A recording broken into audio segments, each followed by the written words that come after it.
YouTube, what's going on, everybody? This is OrvieWoah. We're going to bring you a really quick graphics and controller settings video to get you started for Modern Warfare 3. These I've checked around and seem to be the best settings, not only to get you the most frames per second, but also there's some really nice settings for your controller to help you move through the game smoothly with kind of the new movement-based skills and things. This, I will give you a warning right away, this is not going to be the way to make your game look the best. This is going to be the way to get you the most frames per second. So if you're looking for just the best looking game, there's probably a different way to do that, but we're trying to max out our frames and just our our ability on the game. So starting out in your settings on display for graphics on display, most of this is going to be pretty independent to you and what you have.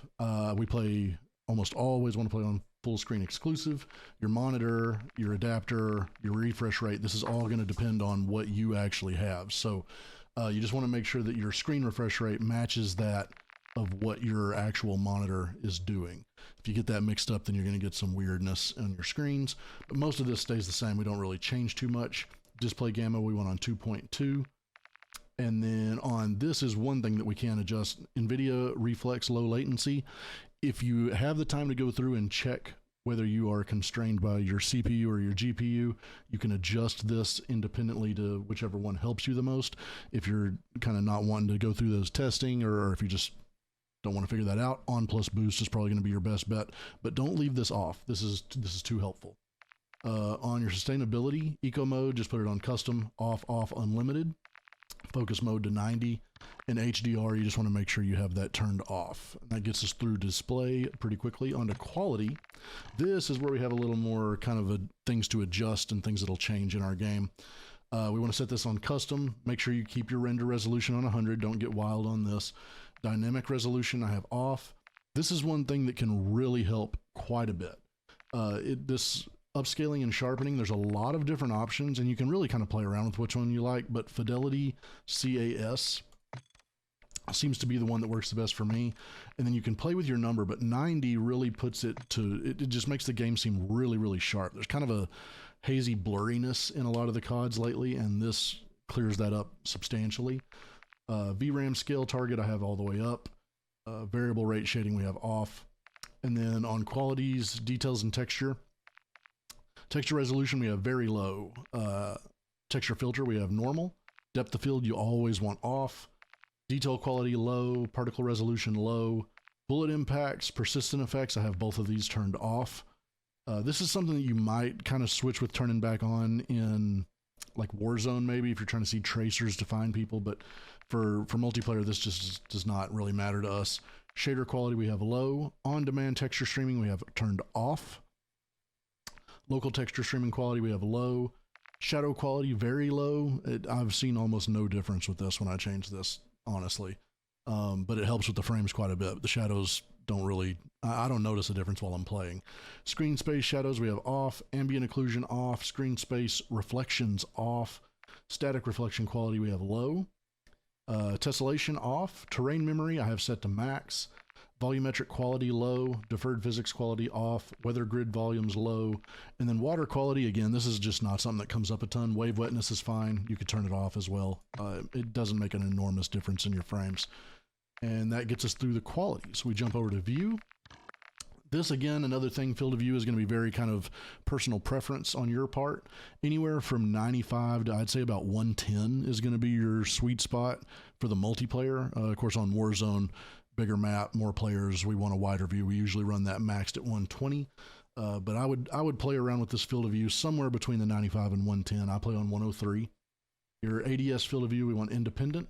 Weapon field of view, we want wide. That just gives us a little more vision when we're looking around. Third person field of view, it shouldn't matter unless you're actually playing in that, which is, I have it on 80, but I don't think I'm ever in that aspect. Vehicle field of view, default. All right, these are two big ones here. Weapon motion blur and world motion blur you want turned completely off. This gives it kind of that cinematic blurriness as you're moving and turning. That makes it look more kind of like a movie. This is fine for like your campaign, but when you're in the actual multiplayer, we want this turned off. We want to be able to see. Film grain also, took that all the way to 0. Again, these are all things that are nice when you're playing the campaign or something, or maybe single player games, but multiplayer stuff, we want all of this turned off. First person camera movement, we want it set to least. Same with third person. Of course, again, this isn't really going to matter unless you're in third person modes. Spectator camera, game's perspective, and inverted flashbang, again, totally just kind of up to you on this one. It changes from a white flashbang to a black screen. So if you're constantly just like crushing your eyes, getting flashed all the time, you can switch that to off, or switch it to on. It'll turn to black. It messed with me because I've played with the white version for so long.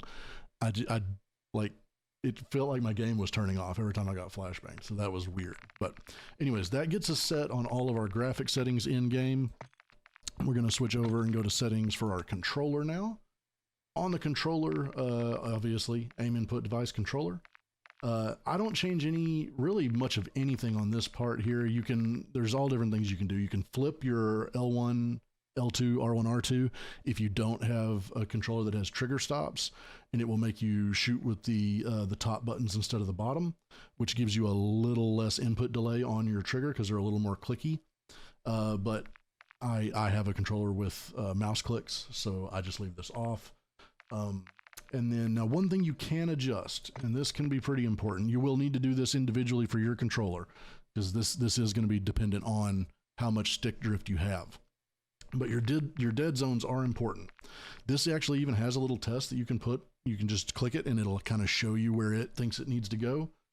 There's a few other ways you can go about that too. You can set these just everything to 0 and then see how much your cursor moves around on your screen and kind of adjust as you go there. But your left stick is going to be kind of, I would say, your important one here. This is going to be your strafing. So we set this as low as possible on the minimum so that we barely have to move the stick to move our character. However low you can get away with this without getting stick drift is what you want. And then a little trick that I do, this may or may not feel good on your controller. This is going to be something you'll want to play with, is instead of running this all the way to max right here on our left stick, I play at about 75. And what this does is it means that I get to the top speed of my strafe or my movement before having to slam my controller stick all the way to one of the walls or to the top. So like I get to my tack sprint a little quicker. I can get to my full strafe left or right a little quicker. You can play with that and see if it feels different to you, but it's been helpful for me. Right stick, same way. I do the minimums the same, 99 on that. And then, of course, on your triggers, again, I have the mouse clicks, so I just have those set to 0 because they're pretty much always the same. On aiming, again, so much of this controller stuff you're going to have to play with a bit to kind of really find what works best for you. But to give you a spot to start with, you're going to want to be somewhere between 5 and 7, I would say, for most people on your stick sensitivities, horizontal and vertical. The easiest way to play with this is start high, actually, and then just kind of try and snap onto people. I would even recommend doing this in like an offline mode. You could do it in zombies or anything really. You can just do it in load into a private match and kind of pretend to snap onto people and see how far off you're missing on that snap.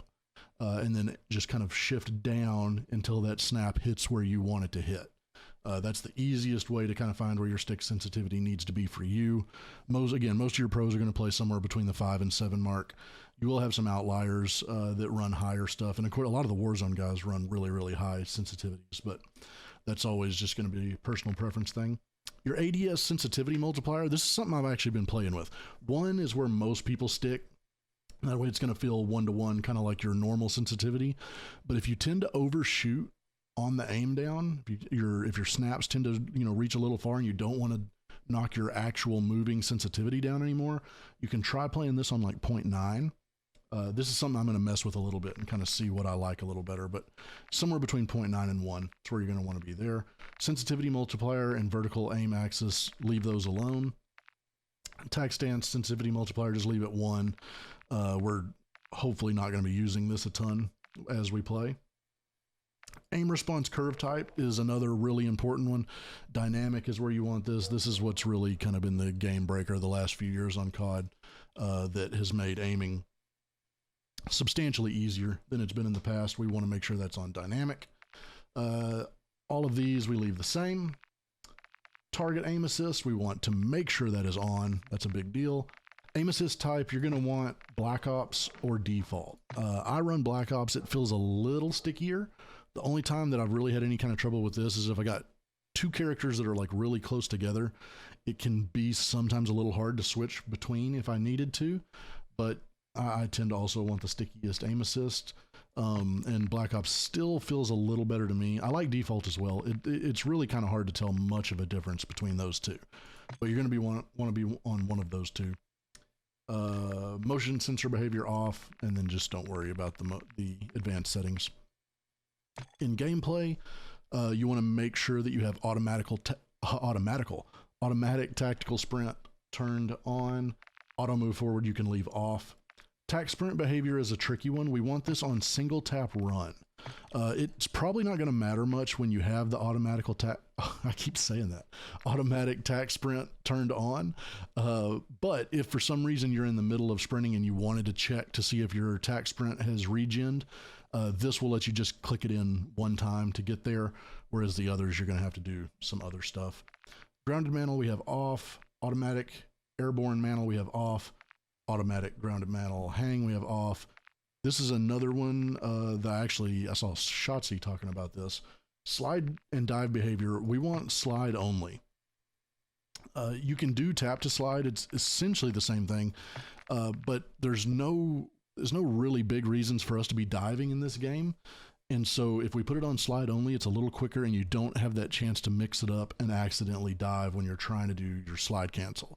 So we like slide only on this one. Plunging underwater free, parachute auto deploy off. This is going to be Warzone stuff for the most part. Sprinting door bash we want on. Ledge climb behavior, mantle only, slide cancel sprint on. Aim down sight and change zoom activation, want hold and sprint, tactical sprint focus. Most of this stuff is going to stay all the same. Now, one thing that you can do down here is your tactical stance activation. You can turn this to off if you don't want it to interrupt your slides as much. You'll still be able to do the tactical stance, but this one won't happen. Sorry, I said that backwards. This will still let you do it while you're sliding, but it won't let you accidentally do it while you're standing and just kind of trying to aim in. You won't accidentally bump something that'll put you into your tac stance. It's still available to do. It doesn't fully turn it off. I kind of wish it did. Now, the only reason that you might want to run this on is if you are working on some weapon camo challenges. Then you'll need the tac stance for some of them, and you'll want to put it on one of the others. But for right now, if you're just playing the game and just trying to play as good as you can, tac stance set to off. Interact reload behavior, we want that on prioritize interact. Armor plate behavior is not going to matter for us for the most part unless you're in the zombie mode or Warzone when it does come out. And then I think that is pretty much everything we have to mess with, because most of the other stuff here is all Warzone or other stuff related. So that'll get us. That has pretty much everything you need to know on your controller settings and your graphics settings for Modern Warfare 3. I've been really enjoying the game so far, and I am camo grinding pretty hard, so I'm excited to see how this goes out. If this video helped, if you were able to get some settings that maybe helped you out in the game, please remember to leave a like, comment, subscribe on the video. As always, it's super helpful for the channel, and hopefully we were able to help you out a little bit. So thank you for watching, and we'll catch you on the next one.